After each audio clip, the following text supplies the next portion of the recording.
শুভ দুপুর বন্ধুরা, কেমন আছো? আশা করি ভালো আছো। তো সকলকে অনেক অনেক স্বাগত জানাই আমার চ্যানেলে। তো আজকে দেখো ভিডিও করিনি, তো খাওয়া দাওয়া হয়ে গেছে, তো মনে হলো একটু তোমাদের কাছে একটু কিছু শেয়ার করি। তো এই দুটো শাড়ি আমরা এনকে বাড়ি এসে সেদিনকে মাসি ফোন করেছিল যে শাড়ি দুটো নিয়ে যেও, পিকো করতে হবে। তো কালকে নিয়ে আসা হয়েছে, তো আজকে পিকো করে দিতে হবে। তো বাবার হাত দিয়ে পাঠাবো দেখে আমি এখন খাওয়া দাওয়ার পরে আর কি বসে পড়লাম। তো আজকে যেহেতু ভিডিও বানাইনি, আর আমি বাড়িতে গিয়ে মানে যেসব ভিডিওগুলো করেছি তোমাদের কাছে এখনও পুরো শেয়ার করা হয়নি, তাই সেইগুলো আর কি পুরো কি শেয়ারই করা হয়নি, ওই শর্ট ভিডিওতে একটু দিয়েছিলাম। তো সেগুলো দিকে একটু বড় করেও ভিডিও করেছি, তো তোমাদের কাছে একটু শেয়ার করে দেখবে চলো। আর ততক্ষণে আমি কাপড়গুলো সেলাই করে নিই।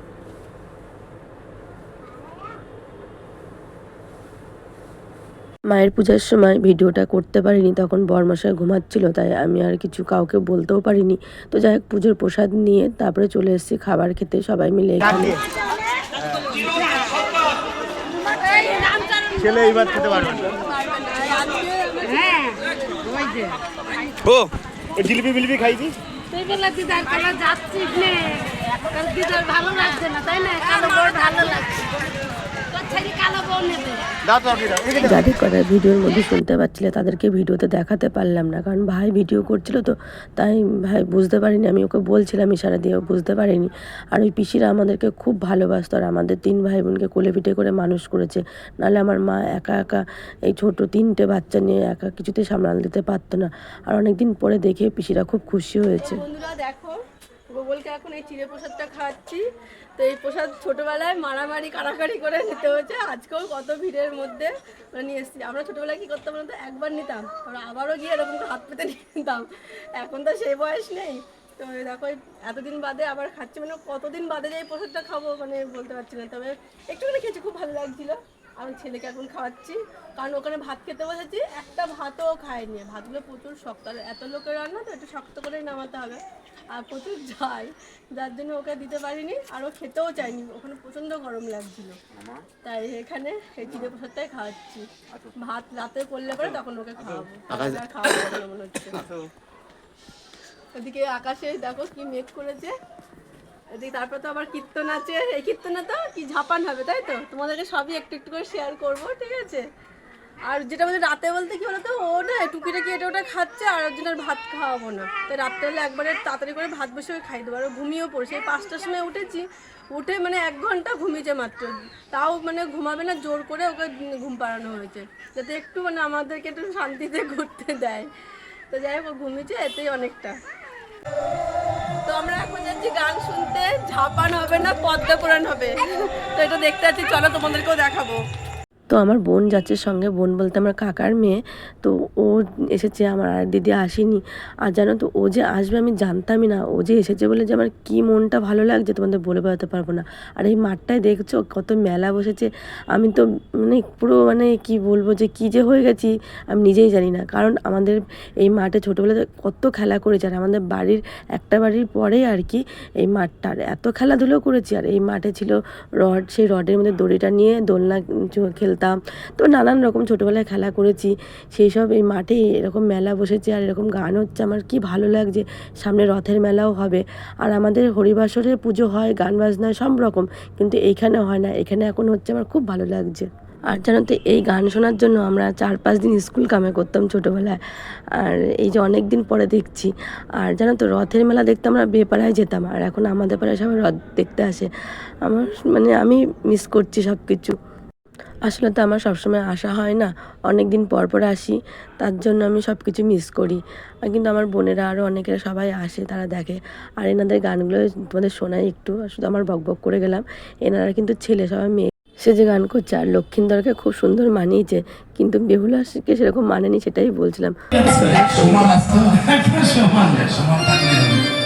ঠিক আছে, একটু ভালো করে টাকা দিয়ে সমান খাচ্ছি।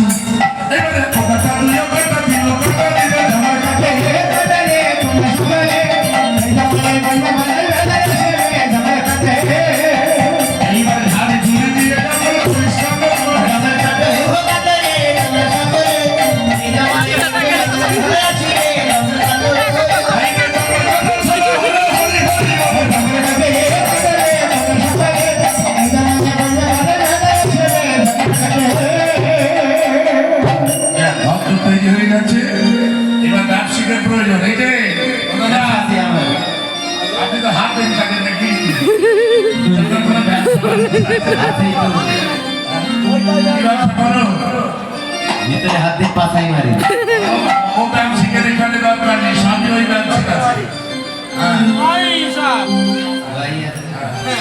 তোমার কিসের ব্যবসা? তো এখন সকাল 7টা বাজে, ঘুম থেকে উঠলাম। কালকে রাত্রেবেলা গান টান শুনে এসেছি, তো তাড়াতাড়ি তো হয়ে গেছে। 12টা ভেবেছিলাম, 11টার সময় শেষ করেছে। তারপরে এসে একটু মানে গল্প টল্প করে প্রায় 12টা এরকম বেজেছিল। তো কালকে তাড়াতাড়ি ঘুমিয়ে পড়েছিলাম। তারপরে 7টার সময় উঠেছি। গোকুল কান্না করছে কারণ মেয়ে আসেনি, আর ওদিকে শুধু থেকে থেকে দিদি দিদি, এমনিতে মানু ডাকে, দিদি তো বাড়িতে ডাকেই না, কিন্তু এখানে শুধু দিদি দিদি করছে। তো ওর জন্য একটুখানি ঘুমে ডিস্টার্বটা হয়েছে, নাহলে ঘুমটা ভালোই হতো। আর গরম যেভাবে পড়েছিল, তবে ঘরে আমাদের ওখানকার থেকে এখানে অনেকটাই ওয়েদারটা ভালো লাগছে মানে। আর এখানে গরম বেশি থাকলে এই যে আমাদের পাশে যে পুকুর দেখতে পাচ্ছ, এই পুকুরের হাওয়াটা আমাদের এই সামনে ঘরে জানলা দিয়ে যায়, খুব ভালো লাগে। আর এই দেখো কী হাওয়া দিচ্ছিল একটু আগে, মানে কথা বলছিলাম বুঝতেই পারছিলে, মানে এত সুন্দর লাগছে। আর মেঘলা মেঘলা করে রয়েছে, বৃষ্টি হবে হবে ভাব, কিন্তু বৃষ্টি হচ্ছে না। না হলেও ভালো, কারণ বৃষ্টিটা হলে না ওখানে গান এখনও তো হবে, 10টা থেকে শুরু করবে, তো লোকজন ভালো করে বসতে পারবে না, দেখতে পারবে না। বৃষ্টি না হয় ভালো, কিন্তু ওয়েদারটা এরকম থাকলেই বেশি ভালো, তাই না? তো তোমাদেরকে দেখাই, চলো আমাদের এখানকার পুকুর, আমাদের মানে গাছপালা কী সব আছে একটু দেখিয়ে দিই। আমার ভাইয়ের বউ রান্না করলো, কি কচু দিয়ে না কি দিয়ে একটা রান্না করছে, আলুর তরকারির মতোই লাগছে। এই যে আলুর তরকারি, আচ্ছা।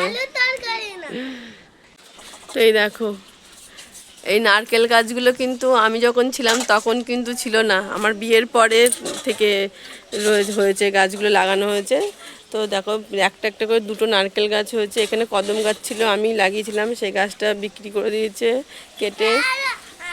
আর হ্যাঁ, এই দেখো এখানে অনেক আমার মা পুঁই শাক আরও অনেক কিছু থাকে, শশা গাছ টাছ এখন কিছু নেই, সবই মারা গেছে। গত বছরে সব ছিল, এগুলো ভরে গাছপালা ছিল। বলো কোথায় স্ট্রবেরি গাছ, কোথায়? ওই দেখতে পাচ্ছি না তো স্ট্রবেরি গাছ। এ দেখো এগুলো সব কুমড়ো গাছ, লাউ গাছ, এইসব এখানে সব ভর্তি হয়ে আছে। আর এই দেখো সজনা গাছ ওই দিকটাতে লাগা আছে। সজনা তো শেষ হয়ে গেছে। বাবা কি হাওয়া দেখছো, দেখো শুধু দেখো, কি বলবো, শুধু দেখো। দেখো এই পুকুরে আমরা ছোটোবেলায় স্নান করতাম। আমাদের এখানে একটা আম গাছ ছিল, এই জায়গাটা করে, এই যে নারকেল গাছটা ঠিক এই জায়গাটা করে আম গাছ ছিল। সেই আম গাছের ডাল পুরো এই পুকুরের এখানে পড়তো, আর আম হয়ে যখন থাকতো সবাই আমরা পেরে পেরে খেতাম। আর গাছটা শুয়ে পড়েছিল তো এত মানে ইয়েতে, তো সবাই পুকুরে যারা স্নান করতে তারাও এখান থেকে পেরে পেরে খেত। আর ওই দেখো সিঁড়ি দেখতে পাচ্ছ, ওই পারে আমরা কখনো স্নান করতে সেরকম একটা যাইনি। আমাদের ওই দেখো ওই দিকটাতে, ওই যে দেখতে পাচ্ছ, আমি ওই দিকে যখন যাবো তোমাদের দেখাবো।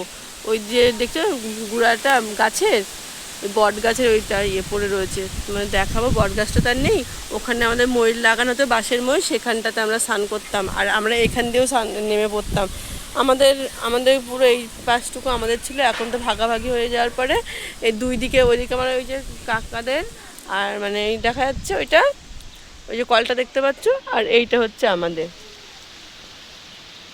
এটা আমাদের। তো গাইস এখন আমরা যাচ্ছি ঘুরতে আমাদের ওই পাড়ায়। এই যে সবাই আছে, এই যে সুকন্যা, এই টাকা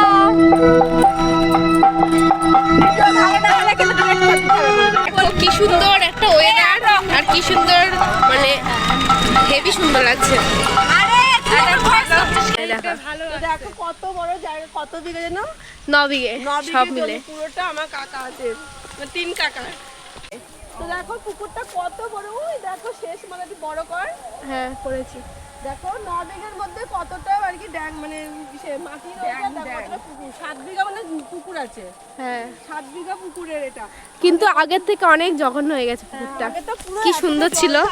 কত মাছ ছিল, এখন জল কালো হয়ে গেছে, তাই না? মাটি কাটা হয়নি তো তার জন্য। তো এই দেখো আমার কাকি, এই যেমন দাদার মেয়ে, দেখো কাকি বাড়িতে গরু টরু সব আছে। এই ঘরটাতে কাকিরা থাকে। আমি আর বেশি কিছু বলছি না, অনেক ঘটনা আছে এখানে। যাই হোক বললাম না। আদা করো পাঁচা পছন্দ হয়েছে, পাঁচা আদর করতে এই দেখো, এটা আমাদের পুচকি মা, এটা আমার বোনের মেয়ে। এই দেখো লেবু বাগানে এসেছি, এটা কিন্তু আমাদের জমি না, এটা লোকের জমি, বুঝেছো? লেবু চুরি করতে আসছে পুতুল দি।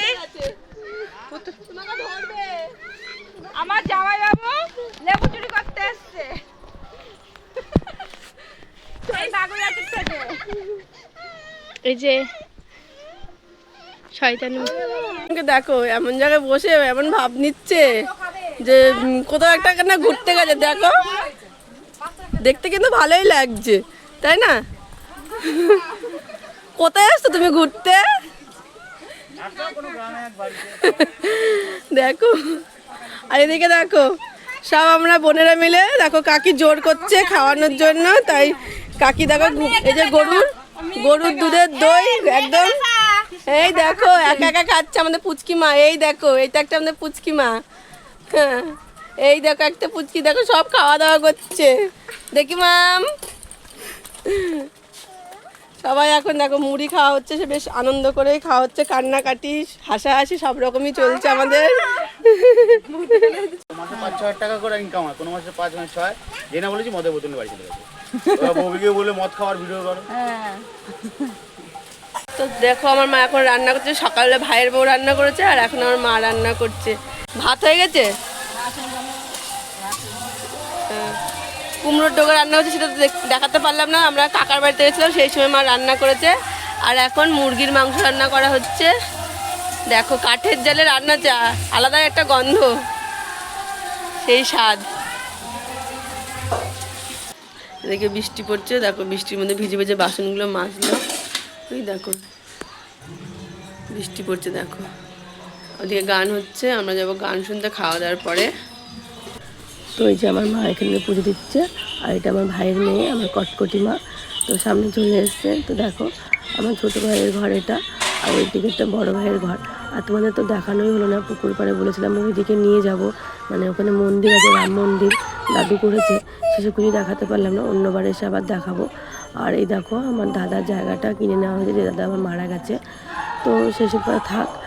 আর দাদা যে ঘরটা থাকে সেটাও তোমাদের দেখাচ্ছি। এই দেখো দাদা এই ঘরটায় থাকতো।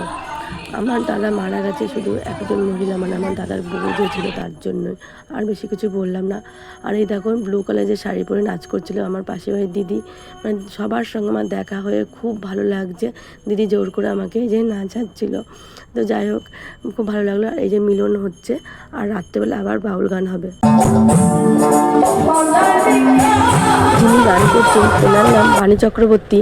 তো ছোটোবেলায় ওনার গান অনেক শুনেছি, আর ওনার গান সেই সময় অনেক হিট হতো, এমনকি ক্যাসেটও বেরিয়েছিল। তবে পরীক্ষিত বালার সঙ্গে গান করেছেন কিনা আমি জানি না, তবে উনি যেবার এসেছিলেন ইনি তো আর প্রত্যেকবারই আসতো, তো ওনার সঙ্গে আমি দেখেছি, তো আমার মনে পড়ছে না। তো আমাদের মনসা পুজোর গান এখানেই সমাপ্ত হলো।